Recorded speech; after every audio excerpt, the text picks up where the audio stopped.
प्रणाम बंधुओं, मैं Yogesh Kumar Tripathi, teacher and motivational speaker, पुनः आपके समक्ष एक नए विचार के साथ उपस्थित हूँ। आजकल हम जीवन में सफल होने के विभिन्न उपायों पर विचार विमर्श कर रहे हैं।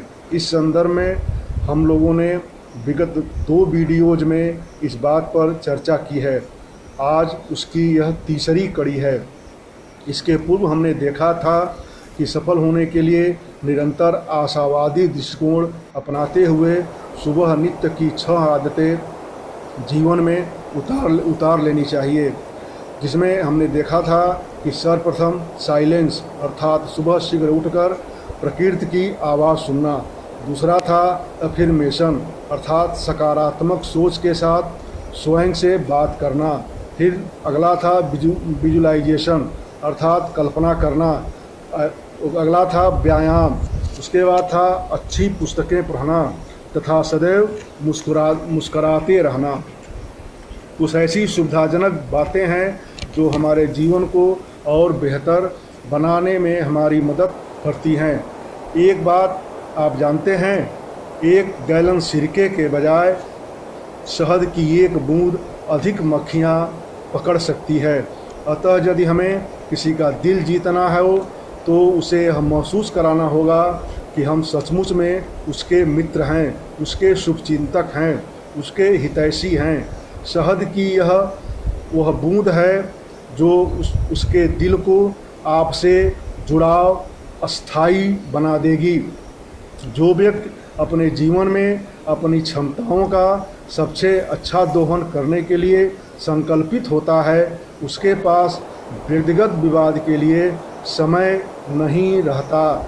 यदि कोई कुत्ता हमारे रास्ते में आ जाए तो उससे लड़ने की अपेक्षा हमें स्वयं को उससे बच करके चले जाना ही बेहतर होगा, क्योंकि यदि हम उसके लिए रास्ता छोड़ देते हैं तो कुत्ते को तो हम बाद में भी मार सकते हैं, परंतु उसके काटे जाने से जो घाव बनेगा उसका भरना संभव नहीं होगा। इसके साथ ही हमें सफल जीवन के लिए यह भी आवश्यक है कि हम असहमति का भी स्वागत करें।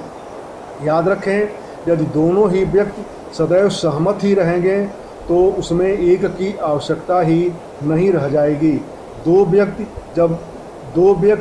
जब एक व्यक्ति गुस्सा होकर के चीख रहा हो तो दूसरे को चाहिए कि ठंडे दिमाग से उसकी बात सुने, क्योंकि यदि दोनों लोग चीखने लगेंगे तो आपस का संवाद संभव नहीं होगा। हमें विवाद और शोरगुल से बचना होगा। उपनिषदों में जितनी चर्चा हम देखते हैं, उपनिषद जो हमारी प्राचीन भारतीय ऋषि परंपरा की अमूल्य देन है, उनका एक मुख्य उद्देश्य यही रहा है कि क्या कोई अंतिम सत्य है? यदि वह है तो क्या है? जीवन के मूलभूत प्रश्नों को लेकर मनुष्यता के उत्तर की चाह ही उपनिषदों में व्यक्त की गई है। उसी संदर्भ में उसमें एक कथा आती है कि सृष्टिकर्ता ने एक बार सोचा कि मनुष्य के सुखी रहने का रहस्य कहाँ छिपाऊं, जिससे वह दुख न महसूस कर सके। वहीं बैठे देवदूत ने कहा कि प्रभु, इसे अंतरिक्ष में छिपा दिया जाए। तो सृष्टिकर्ता ने कहा कि नहीं, मनुष्य इतना सामर्थ्यवान है कि वह अंतरिक्ष की अनंतता को पार कर जाएगा और उसे खोज लेगा। तो देवदूत ने कहा कि हे करुणानिधान, उसे पाताल में छिपा दिया जाए। तो सृष्टिकर्ता ने उत्तर दिया कि मेरा मनुष्य इतना ताकतवर है कि वह पाताल की गहराइयों में प्रवेश करके उसे प्राप्त कर लेगा।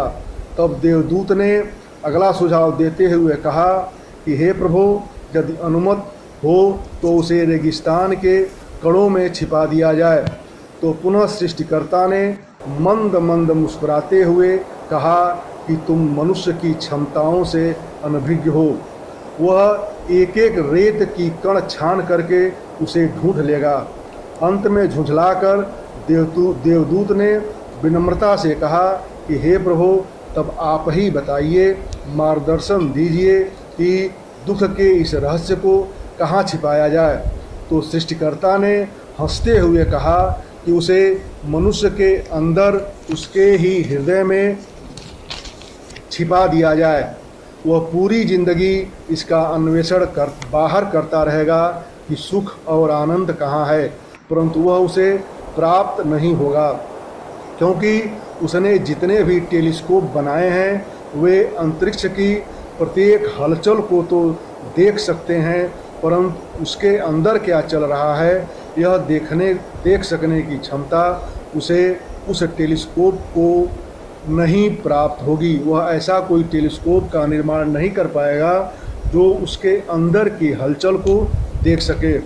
परंतु हमारे ऋषियों ने बहुत पहले ही यह बता दिया था, वह माध्यम बता दिया था जिससे हम खुश हो सकते हैं, आनंदित हो सकते हैं, सफल हो सकते हैं, और उस माध्यम को ही हम उपनिषद कहते हैं। परंतु दुर्भाग्य यह कि उन्हें, अर्थात उन उपनिषदों को इतना दुरूह बना दिया गया कि वे हमारी पहुंच से बाहर हो गईं। हमारी कोई भी संस्था, चाहे वह शैक्षणिक संस्थान हो, सांस्कृतिक संस्थान हो या राजनीतिक व्यवस्था ही क्यों न हो, किसी ने भी यह प्रयास नहीं किया कि भारत का यह ज्ञान लोगों तक सुगमतापूर्वक आसानी से पहुंच जाए।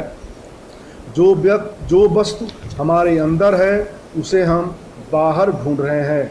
कस्तूरी कुंडल बसे मृग ढूंढें वन माहि। अतः ईश्वर की बनाई इस दुनिया में हम सदैव प्रसन्न रहें, प्रेम और करुणा की सुगंध फैलाते हुए अपना जीवन व्यतीत करें। आज बस इतना ही। एक बार पुनः आपसे आग्रह करूंगा कि मेरे इस अपने चैनल को सब्सक्राइब कर दें, लाइक कर दें, बेल आइकन बटन दबा दें। आप मुझे अपने फेसबुक पेज पर भी आदर्श SD पॉइंट के नाम से फॉलो कर सकते हैं, देख सकते हैं। पुनः शेष बातें अगले वीडियो में। प्रणाम।